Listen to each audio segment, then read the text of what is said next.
सच तो ये है कि आपका दम और अहंकार आज इतना बढ़ चुका है कि शायद अगली बार आप महात्मा गांधी को हटा के नोटों पर अपना चेहरा लगा दें। मोदी जी का दम और अहंकार इतना भर चुका है, इतना बड़ा उनका मेगालोमेनिया हो चुका है कि उन्होंने सरदार पटेल के नाम को हटा के अपना नाम वहां पर अंकित कर लिया। अब लेकिन आप ये समझिएगा नहीं, क्योंकि आप तो स्वतंत्रता आंदोलन में शामिल ही नहीं थे। आपके लोग तो मुखबिरी और माफीनामा लिखते थे। नमस्कार साथियों, वंचित भारत के साथ मैं गुर्जर सत्यवीर सिंह पटेल। साथियों, आज मैं आपके सामने एक ऐसे विषय को लेकर आया हूं जो कि इस समय का सबसे ज्वलंत मुद्दा है और जिस पर सबसे ज़्यादा बात की जा रही है। साथियों, आज आप पहली बार देख रहे होंगे कि मैं कोई वीडियो एक ओपन प्लेस पर शूट कर रहा हूं जिसमें आपको तरह तरह की आवाज़ें सुनाई दे रही होंगी। किसी जेनसेट की आवाज़ आ रही है, किसी जेट की आवाज़ आ रही है, क्योंकि ये पहली बार ऐसा हो रहा है कि मैं कोई वीडियो ओपन प्लेस पर शूट कर रहा हूँ। उसके पीछे भी एक लॉजिक है, एक कारण है। आज की जो वीडियो है उसमें मैं आप एक ऐसे विषय को लेकर आया हूँ जो कि एक स्टेडियम से जुड़ा हुआ है, या यूँ कहूँ कि जो विश्व के सबसे बड़े स्टेडियम से जुड़ा हुआ है। साथियों, सीधे सीधे विषय पर पहुँचने से पहले मैं कुछ बातें आपको वो सुनवाना चाहता हूँ जो आज के समय सोशल मीडिया के माध्यम से लोग विभिन्न जगहों पर अपनी रख रहे हैं। पहले आप इनको सुनिए, उसके बाद मैं अपनी वीडियो को सही तरीके से शुरू करना चाहूँगा। दुनिया का सबसे बड़ा क्रिकेट स्टेडियम जो मोटेरा में बना है वो सरदार पटेल स्टेडियम के नाम से जाना जाता था, लेकिन आज मोदी जी का दम और अहंकार इतना भर चुका है, इतना बड़ा उनका मेगालोमेनिया हो चुका है कि उन्होंने सरदार पटेल के नाम को हटा के अपना नाम वहां पर अंकित कर लिया। अब वो नरेंद्र मोदी स्टेडियम के नाम से जाना जाएगा। आजादी के महानायकों को आपस में लड़ाने का आपने कुत्सित कोशिश तो करी, आपने सरदार पटेल की विरासत को हथियाने की भी कोशिश करी, लेकिन सच तो यह है कि सरदार पटेल वही है जिन्होंने आरएसएस को देश विरोधी गतिविधियों के लिए बैन किया था, और उन्हीं सरदार पटेल का नाम हटाकर अपना नाम अंकित करना निंदनीय है। आजादी के महानायकों का, स्वतंत्रता संग्राम सेनानियों का अपमान है। लेकिन आप ये समझिएगा नहीं, क्योंकि आप तो स्वतंत्रता आंदोलन में शामिल ही नहीं थे। आपके लोग तो मुखबिरी और माफीनामा लिखते थे। सच तो ये है कि आपका दम और अहंकार आज इतना बढ़ चुका है कि शायद अगली बार आप महात्मा गांधी को हटा के नोटों पर अपना चेहरा लगा दें। हो सकता है आप क्रिकेट स्टेडियम अंबानी और अडानी के नाम पर लगा दें।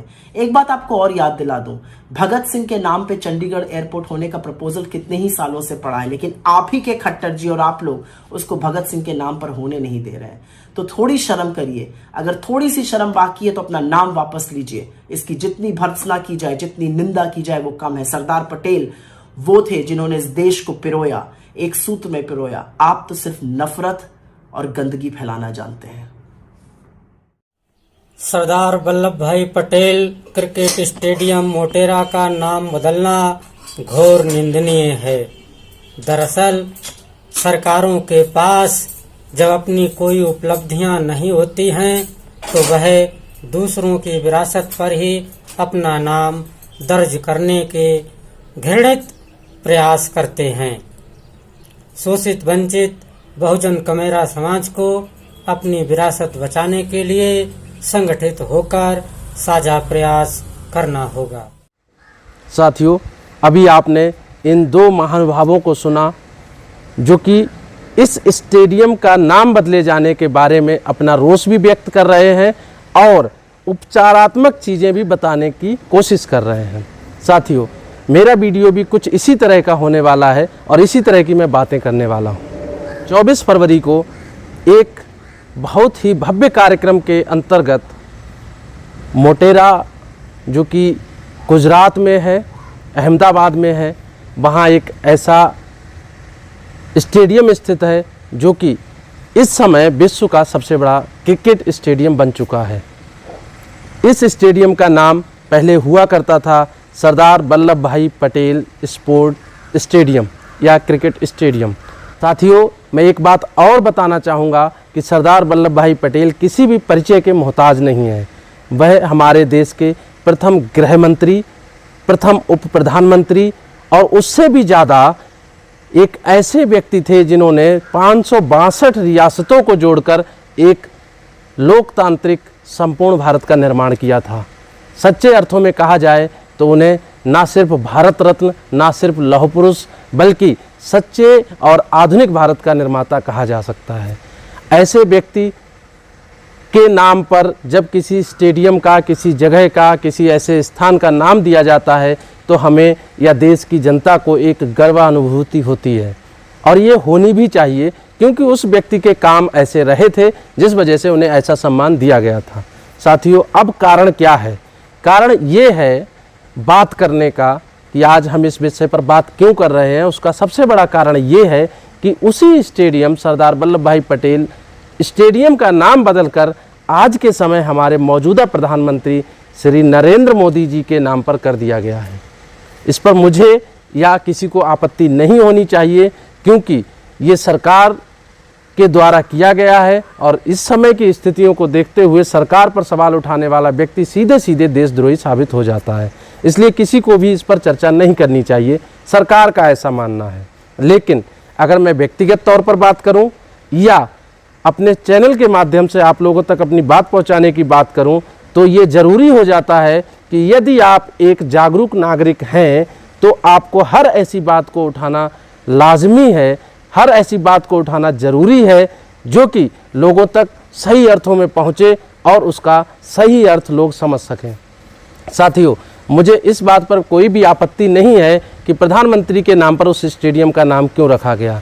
मुझे आपत्ति है, या यूँ कहूँ कि देश के लोगों को आपत्ति इसलिए है कि उस स्टेडियम का नाम सरदार वल्लभ भाई पटेल का नाम हटाकर नरेंद्र मोदी स्टेडियम किया गया।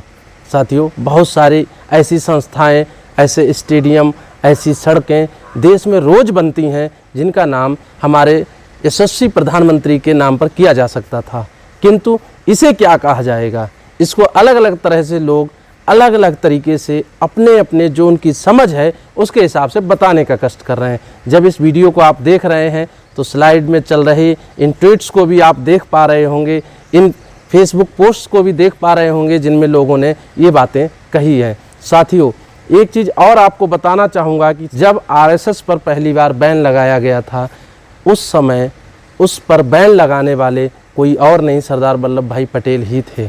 चूँकि इस समय की सरकार आरएसएस की विचारधारा की है, इसलिए इस भाजपा नीति सरकार द्वारा सरदार वल्लभ भाई पटेल को कथित रूप से तो सम्मान दिया जाता है, लेकिन कहीं न कहीं पीठ पीछे या यूँ कहें पर्दे के पीछे से उनको तिरस्कृत करने का काम भी किया जा रहा है, और उसी की एक कड़ी इस स्टेडियम में से उनका नाम हटाना है।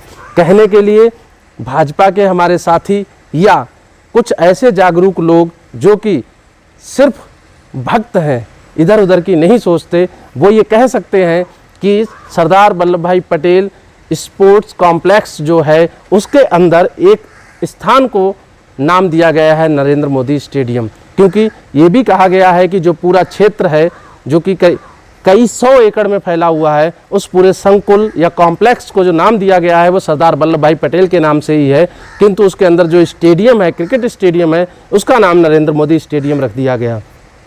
साथियों, मैं आपको बताना चाहूँगा इस बात पर ये आपत्ति होना लाजमी है, क्योंकि उस स्टेडियम का नाम भी सरदार वल्लभ भाई पटेल के नाम पर था। सीधे शब्दों में कहूँ तो उनका नाम हटाकर ही नरेंद्र मोदी जी का नाम वहाँ पर लाया गया है। अब अगर इस बात को हम तथ्यात्मक रूप से देखें तो वो ये है, एक उदाहरण लेना चाहूँगा छोटा सा, और वो उदाहरण ये है कि जब किसी व्यक्ति के पास अपनी उपलब्धियाँ गिनाने के लिए नहीं होती हैं, तब वह दूसरों के किए गए कामों में कमियां ढूंढना शुरू कर देता है, या यूं कहूं कि दूसरों के द्वारा किए गए अच्छे कामों को वह अपना बताना या अपना साबित करना शुरू कर देता है। और यही स्थिति इस समय हमारी वर्तमान केंद्र सरकार की है। पिछले लगभग 6 साल में इस सरकार द्वारा कोई भी ऐसा अच्छा काम नहीं किया जा सका जो कि जनमानस से जुड़ सकें, चाहे वो नोटबंदी हो, चाहे वो जीएसटी हो, चाहे वो लोगों को एक झूठा लॉलीपॉप 15 लाख रुपए खाते में आने की बात कही गई हो, चाहे हर साल 2 करोड़ लोगों को रोज़गार देने की बात कही गई हो, चाहे इसी तरह की अन्य ऐसी घोषणाएं जो कि सिर्फ हवा की हवा में रहीं, जिनको धरातल पर नहीं उतारा जा सका। इसके साथ साथ ही अभी कुछ दिनों पहले जब कोविड आया, कोरोना वायरस का प्रकोप जब देश में बढ़ा, तब पूरे देश ने देखा कि किस तरह से जो व्यवस्थाएं थी वो अव्यवस्था में परिवर्तित हो गई। लाखों करोड़ों मजदूरों को पैदल ही हज़ारों किलोमीटर की यात्रा तय करनी पड़ी, उनके लिए कोई संसाधन सरकार नहीं जुटा पाई। यूँ कहें कि ये स्टेट का एक फेल्यूर था, या यूँ कहें कि सरकार द्वारा जो लोगों को सुविधाएं प्रदान की जानी थी वो नहीं कर पाए। और जब व्यक्ति इस तरह की काम नहीं कर पाता है जो संस्थानिक रूप से होते हैं, तब वो क्या करता है, तब वो ऐसे काम करना शुरू कर देता है जिनसे कि लोगों का ध्यान मुख्य मुद्दों से हट जाए और लोग उसी में उलझे रहें। अब मैं बात दोबारा से उसी मुद्दे पर आना चाहता हूँ, और वो मुद्दा और बात यही है कि जो सरदार वल्लभ भाई पटेल के नाम से स्टेडियम था, उसका नाम जो बदला गया, उसमें भी यही रणनीति है। साथियों, इसमें एक चीज़ और बताना चाहूँगा, अगर आपको पता है तो अच्छी बात, और नहीं पता है तो इसको समझिए। उस स्टेडियम में का नाम ही सिर्फ नरेंद्र मोदी स्टेडियम नहीं किया गया, बल्कि हर स्टेडियम में 2 एंड होते हैं, और उन एंड्स के नाम इसमें रिलायंस और अडानी के नाम पे दिए गए हैं। अब आप समझ सकते हैं कि देश कहाँ जा रहा है और देश को कहाँ ले जाए जाने की कोशिश की जा रही है। इसके साथ ही आप लोगों से एक अंतिम बात और बताना चाहूँगा, और वो बात कुछ इस प्रकार है कि जब जब जब सत्ता अपने नशे में चूर होती है, तब तब वो इस तरह की घटिया हरकतें करना शुरू कर देती है। और उसके लिए बहुत से उदाहरण हैं जिनको आप देख सकते हैं। वो चाहे पिछले 90 दिन से चल रहा किसान आंदोलन हो, चाहे वो बेरोजगारों द्वारा रोज़ तरह तरह के चलाए जा रहे जन आंदोलन हो, चाहे वो ऐसे व्यक्तियों द्वारा जो कि परीक्षाएं पास कर चुके हैं, अभी तक नियुक्तियां नहीं पा सके हैं, उनके द्वारा चलाए गए ट्विटर ट्रेंड्स हों। ये सब चीज़ें एक तरफ तो इशारा कर ही रहे हैं कि सरकार अपने कामों को सही तरीके से नहीं कर रही है।